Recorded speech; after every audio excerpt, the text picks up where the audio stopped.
বিসমিল্লাহির রহমানির রহিম। ভাই ও বোনেরা, যে যেখান থেকে আমাকে দেখছেন এবং শুনছেন, আপনাদের সবাইকে আমার সালাম, আসসালামু আলাইকুম। আশা করি আপনারা ভালো আছেন, আমিও ভালো আছি। UK property gossip by Tasmina YouTube চ্যানেলের পক্ষ থেকে জানাই শুভেচ্ছা। আজ মার্চ মাসের 22 তারিখ শনিবার 2025। এই মুহূর্তে লন্ডনের তাপমাত্রা আছে 16 ডিগ্রি সেলসিয়াস। অনেক বাতাস, যে কারণে ঠান্ডাটা একটু বেশি অনুভব করছি।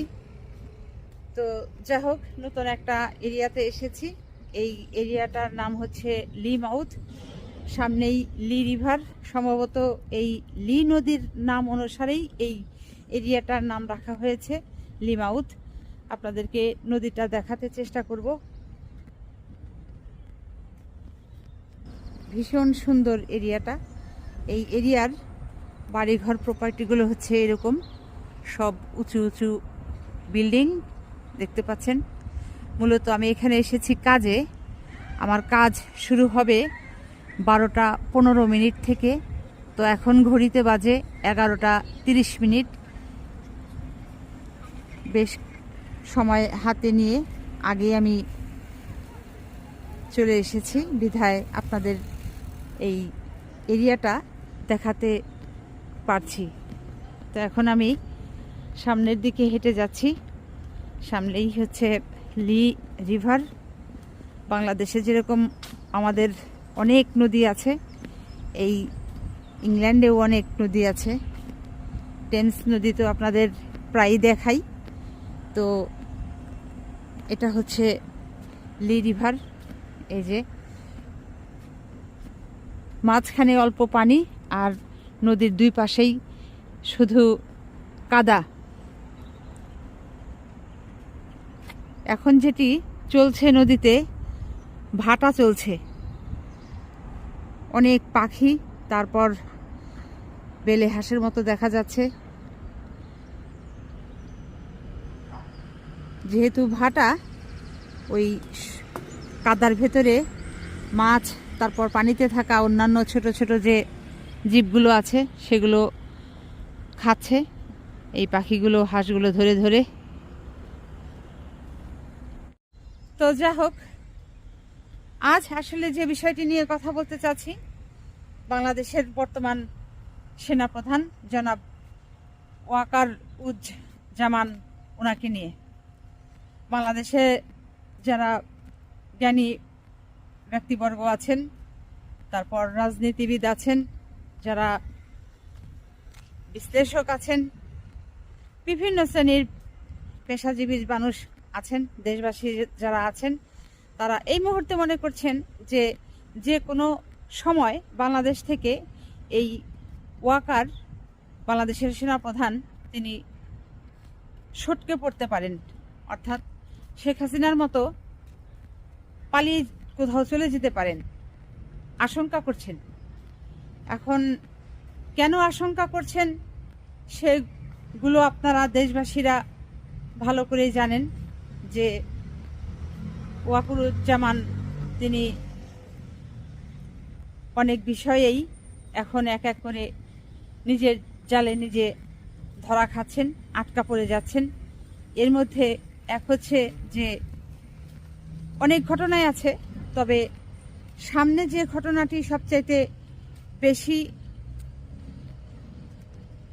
বড় রকম হয়ে মানুষের মুখে মুখে এটি গুঞ্জন হচ্ছে, মানুষ যেটি বুঝতে পারছে, যে গত 5ই আগস্ট শেখ হাসিনা বাংলাদেশ ছেড়ে যখন ভারত পালিয়ে চলে যায়, তার ছোট বোনকে সাথে নিয়ে সেনাবাহিনীর হেলিকপ্টার দিয়ে এই ওয়াকার, তিনি তাদেরকে ভারতে পালিয়ে যেতে সহায়তা করেছেন। শেখ হাসিনা এমন একজন ব্যক্তি, যিনি বাংলাদেশে 2000-এর অধিক ছাত্র জনতাকে তিনি হত্যা করেছেন। তারপর হাজার হাজার পরিবারের সদস্যদের, সন্তানদের হাতবিহীন, পাবিহীন, চোখবিহীন করেছেন। তারপর আরও যেটি করেছেন সেটা হলো যে লাখ লাখ পরিবারকে তিনি একেবারে অসহায় একটা অবস্থার মধ্যে ফেলে দিয়েছেন।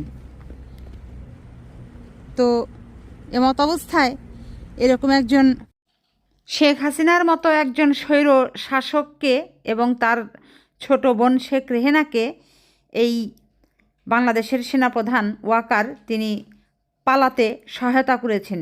সেজন্য তিনি একজন দোষী এবং বলা চলে যে তার ভেতরে দেশপ্রেম বলতে কিছু নেই।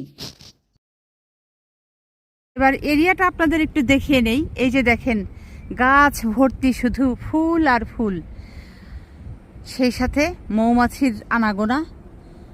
আর বেশি না, 2 সপ্তাহের মধ্যেই দেখা যাবে যে এই গাছগুলোতে আর একটাও ফুল নেই, সব ছোট ছোট ফলের গুটিতে পরিণত হয়ে গেছে।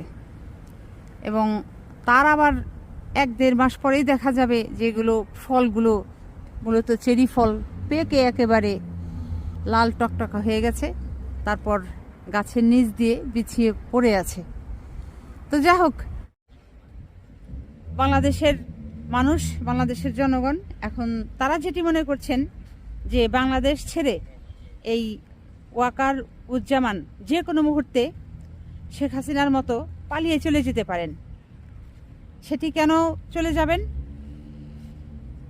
সেটি চলে যাবেন হচ্ছে এই জন্য, বাংলাদেশের মানুষ আশঙ্কা করছে যে তিনি তার নিজের আকামের জালে নিজে আটকা পড়ে গেছেন, ধরা পড়ে গেছেন। বাংলাদেশে অনেকেই এই যে কয়েকদিন যেতে না যেতেই এক একজনের মুখে এক এক রকমের কথা শোনা যায়। এই যে ধরেন সার্জিস, তারপর নাহিদ, হাসনাত আবদুল্লাহ, এদের বিরুদ্ধে এই যে মানুষ আবল তাবল কথা বলে এই টাকা মেরেছে, তারপর এ কেন গাড়ি দিয়ে চললো। আরে ভাই, টাকা মারবে কোত্থেকে? টাকা মারার টাকা আছে? বাংলাদেশের কোনো ব্যাংকগুলোতে টাকা আছে? যারা টাকা জমা রেখেছে জামানত হিসাবে, তারা টাকা তুলতে গিয়ে টাকাই পায় না। আর আপনারা বলেন যে এই নাহিদ, সার্জিস, হাসনাত আবদুল্লাহ এরা নাকি টাকা মারে। আপনারা কথা আসলে বলতেও পারেন, আপনাদের মুখে কোনো কিছু আটকায় না, আপনাদের বিবেক বুদ্ধি বলে কিছু নেই। তারপর এই ছেলে ওনারা যদি একটু গাড়িতে চড়ে, আপনারা চোখটা টানি শুরু হয়ে যায়। কেন আটকাতে পারলেন না? বাংলাদেশের সম্পদ, বাংলাদেশের তেল ফুরিয়ে, বাংলাদেশের সেনাবাহিনীর হেলিকপ্টারে করে, বাংলাদেশের বিমান বাহিনীর বিমানে করে যখন শেখ হাসিনা তার পরিবার নিয়ে পালিয়ে গেল, তখন তো দেখি আপনারা মুখে একেবারে সেলাই করে বসেছিলেন। তখন আপনারা সেটি নিয়ে আপনারা কেন কথা বলেন না? আর আপনারা বলেন যে এরা গাড়িতে চড়ুক, এরা দেশের বন্ধু, দেশের মানুষের বন্ধু, দেশের জন্য এই ছেলেগুলো কাজ করছে, এই ছাত্র ভাইয়েরা কাজ করছে, তাদের গাড়ি কেন?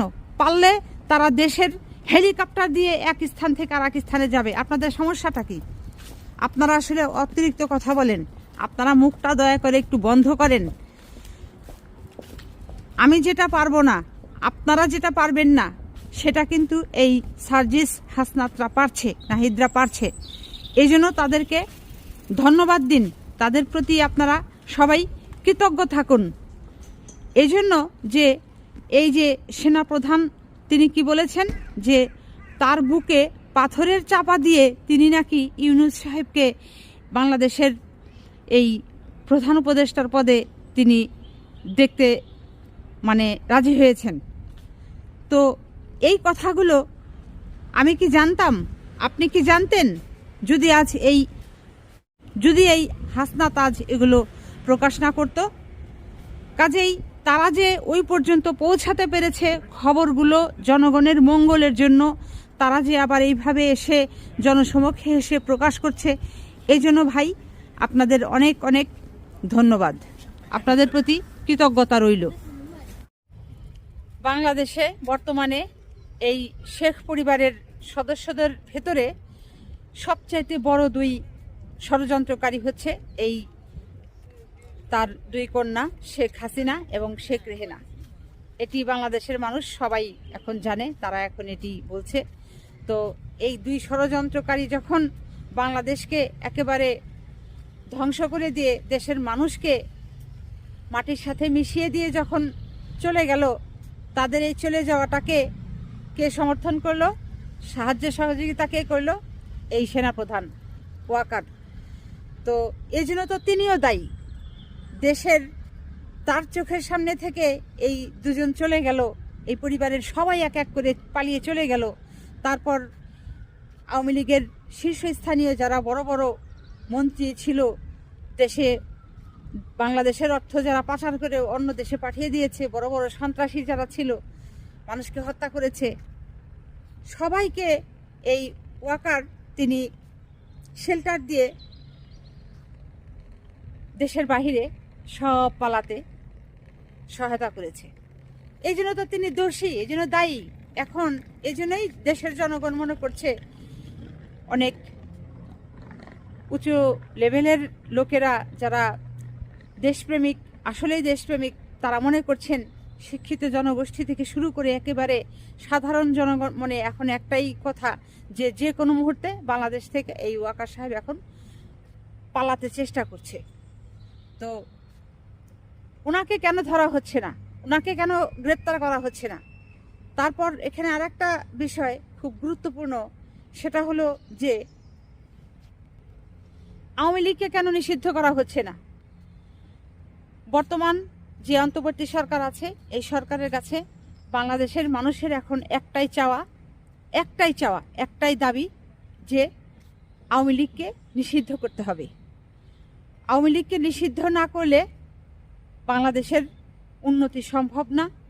বাংলাদেশের অর্থনীতির যে চাকা আছে, এটিকে পুনরায় সচল করা সম্ভব না। বাংলাদেশের মানুষকে মুক্তি দেওয়া সম্ভব না যদি এই আওয়ামী লীগ নিষিদ্ধ না হয় বাংলাদেশ থেকে।